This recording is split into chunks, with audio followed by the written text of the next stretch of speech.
The thing is that we started looking at what is the basic principle of life, and the only life we know is on Earth, and it doesn't matter whether it's a plant or whether it's an animal or whether it's an insect. Each living being or living organism has a metabolism. Ours, for example, you should be familiar with. We maintain our temperature pretty much within zero point 0.1 degree. We maintain our blood counts. We maintain our pressures. We maintain our trace elements. We maintain our water content. So it's a steady state. If you're not in this steady state and your metabolism doesn't hold steady, you're sick. Little bit of change, and you could be not just incapacitated, but you could be out. Okay. Now, the smallest insect does that, and the largest tree does that, but the planet does exactly the same thing. It maintains the atmosphere as it has, with its 79% nitrogen, 20% oxygen, 0.03% carbon dioxide, and all that climate stuff is about going from 0.03% to 0.04%. So it also does that in a very, very interesting, precise way, and we don't know how it does that. We have a word for it. It's called homeostasis. We do not have an explanation even for a single cell. Leave alone an organism, leave alone the planet. More interesting than the air of the planet is the salt in the seawater, because life came from the sea. For 2 billion years, the salt in the seawater has been 3.4% by weight. How has the planet done it? Well, we don't know entirely, but one thing that does happen is that salt is constantly washed onto the ocean from the land. But there are these evaporite basins, like you have in Australia in the reefs, all the coral reefs. And when it gets very hot in the tropics and the amount of water becomes less, then salt actually precipitates out. And then it gets a varnish or a veneer of bacteria which makes it insoluble. That is the salt that you see as rock salt over here. Okay, I can't tell you the whole story. But the idea was that where's a city? A city is in scale somewhere between a human being and the planet. So what we decided to do, since I was actually working on some of these things and we had sort of a 2 or 3 day kind of intense interaction on it and started working on it, was that why don't we design a city to be a living city, like a living organism? So this was a big departure from how cities had been planned till now, right? I mean, you know that there were temple cities, there were caliphate cities, there were Vatican, there were church cities. After that, there were, all kinds of imperial cities, colonial cities. Colonial cities always had some kind of apartheid operating in them. And then you had, modern cities like Chandigarh, which was talked about this morning. And then you had skyscraper cities, and so on. So now this whole thing was going, and then you have these mega cities which are becoming invasive all over the world. So we just decided to change the template of what a city should be like, and we started doing a city like that. That had nothing to do with Amravati. But then on a more personal note, last year I have a lawyer friend, Sanjay Parikh, who seems to do litigations, public interest litigations for free. And he is the lawyer for everybody, from Medha Patkar to Rajendra Singh, to anybody who comes to him. He's always works for them free of charge. And not only that, sometimes he has a lot of people staying with him because these guys don't know where to stay. So he offers them hospitality also. And I bumped into somebody, and I had written a book last year. It was called Naturally Tread Softly on the Planet. And Sanjay started telling him about it, and then he said something about the floodplains, because we'd done some work on the floodplain. So before I left, he said, "Can I take your number, because we have some floodplains and we have some problems. We want them evaluated." So I said, "Certainly, why not?" So in 5 or 6 days, I got a call from him. And he said, "Well, what would be the best way? Can we evaluate the floodplains?" And so he suggested that the following week we go down on a Saturday morning and come back on Sunday. And the story that he's talking about, one of the things that happened to us next morning was this farmer. who, I don't know if it's the farmer who had one wife or two wives, but he said something very interesting. He knew exactly the water level in the floodplain throughout the year, and that's what I was very impressed by. He was doing 6 crops a year and making, as you said, over 15 lakhs a year. You know, in Haryana, the farmer doesn't make more than 20,000. They don't have the floodplains. So you can imagine. No, they have floodplains in Haryana, the Jamna. The Yamuna floodplain is there, the Ganga floodplain is there. They don't do anywhere near this. So he was doing 6 crops a year. And as he pointed out, it was the middle of summer, it was May, and the water was at 3.5 meters below ground. And the fields were all completely green. There was not a single field that was dry, like you'd see if you go out of Delhi now. And what he's saying, certainly it is the most fertile and the most productive place in India. I mean, so that was an interesting thing. And we learnt it directly from the farmer's mouth, not the horse's mouth. There were no horses there. So then we went to the islands in the river. And they are fantastic islands. And there are people actually who've come there, and there's labor there. As you say, there are Dalits. But Dalits are eating much better than you can eat at the Oberoi or the Taj Hotel over here. Forget the habitat. I think this is not the most exciting food in the world. But anyway, so when they entertain you or give you lunch or something like that, my God, the number of things that they have there is just incredible. And of course, they are very hospitable people. And all the stories that he's telling you, these are the stories we learnt talking to people. And it was kind of a little bit crazy to be in a place like that. So, and in the afternoon on Sunday, he arranged a press conference, and next day, everything was out in 6 Telugu papers, 6 local television channels, 3 papers, the Hindu and everything. So I was a little puzzled. I said, how can this guy manage all these things at the same time? He's not here. Satya is not here, but I don't know if you know Satya. Okay. So then I said, these guys look like they are serious. So on the flight back on Sunday, I suddenly decided that the natural cities that we'd worked on is a perfect example of what we could do in Amravati. Because all out of the 217 square kilometers that he's talking about, which will take the city to 1 million people, what do we call that, the capital city or whatever it is. And by the way, as he pointed out, Chandigarh got to 1 million people in 50 years.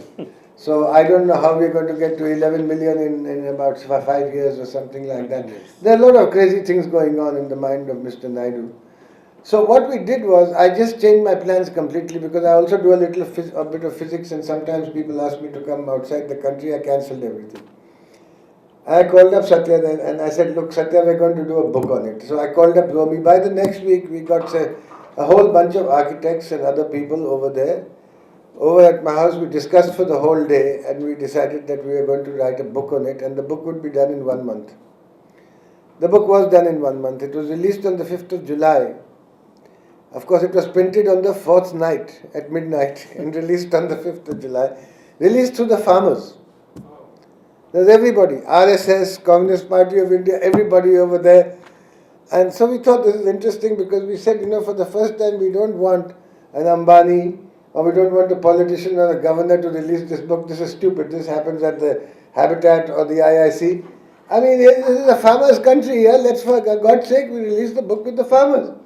So the farmers were very happy. Unfortunately, the person who might not have been very happy is Mr. Naidu. So the book was sent next day, nicely packaged from Vizag through the Chief Secretary to Mr. Naidu, and suggesting, and what did the book suggest? No confrontation. 34 square kilometers of floodplain out of 217 kilometers, enough to water 1 million people with ease, in a perennial, local, non-invasive way. There is so much water in the Krishna. We looked at the water levels, we looked at the meteorological data. We already had done this with the Yamuna, finished the project. It took us about not very much time. It took us 2 days or something to find out that it could easily do 1 million people with the greatest of ease. And it could provide, because of the fertility of the ground, 0.5 kilo of fresh organic vegetables for 1 million people. So we said, okay, one thing, let's save 32 square kilometers of floodplain. which was already, according to the Tata Consultancy report, not supposed to be built on. That's a government report. That's Mr. Naidu's, the Andhra report. And what was going to be built on the islands? Casinos. And on the floodplain, casinos, resorts, and a part of the little part of the secretariat. So we said, okay, he wants a waterfront city because, as he said, there was a whole history behind it. Singapore, something happened with Singapore. Singapore was thrown out. An international competition of architects was done, and Mr. Maki, a very famous Japanese architect, won the competition.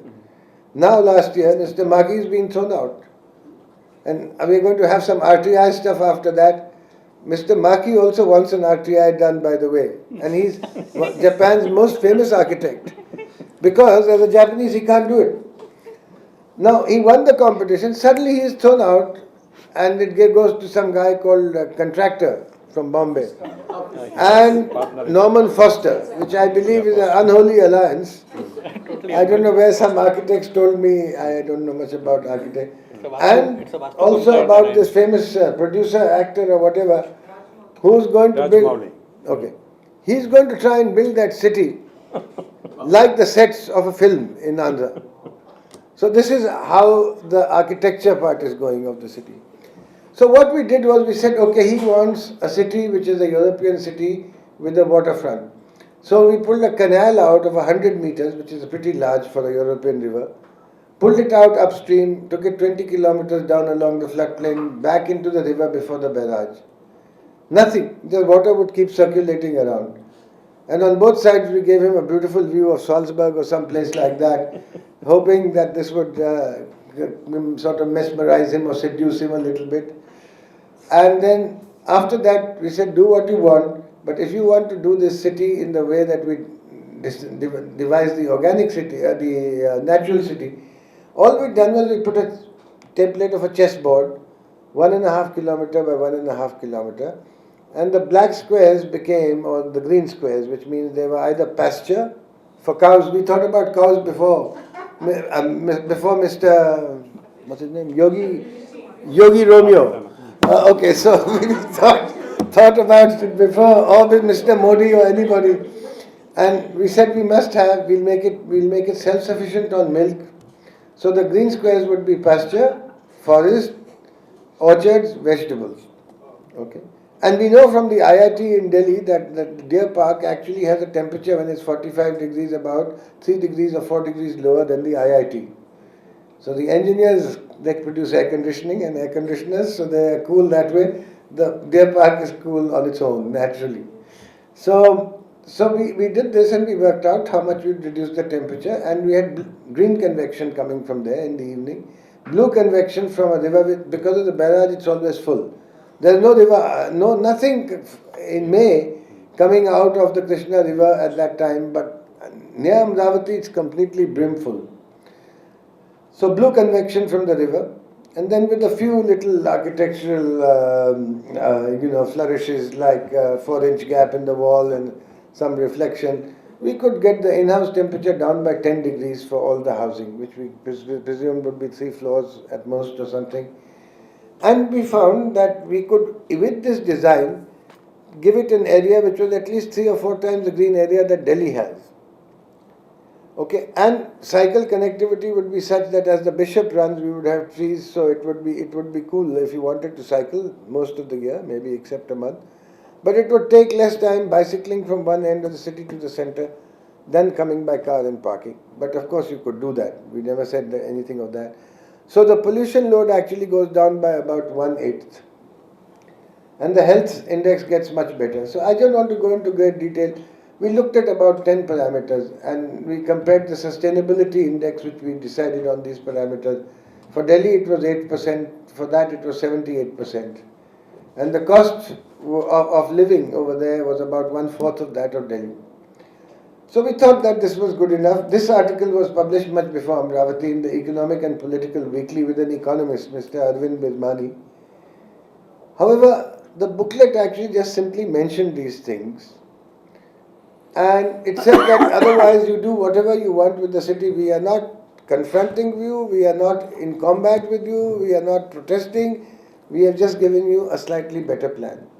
Incidentally, Mr. M.S. Swaminathan, who's the architect of our Green Revolution, I happened to be in Madras about a month ago, and when I talked about this, within 6 hours he sent a letter to Mr. Naidu.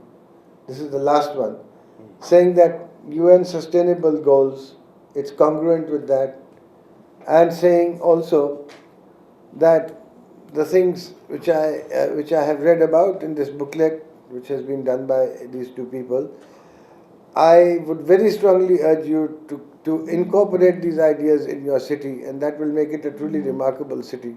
And he sent it to Mr. Naidu.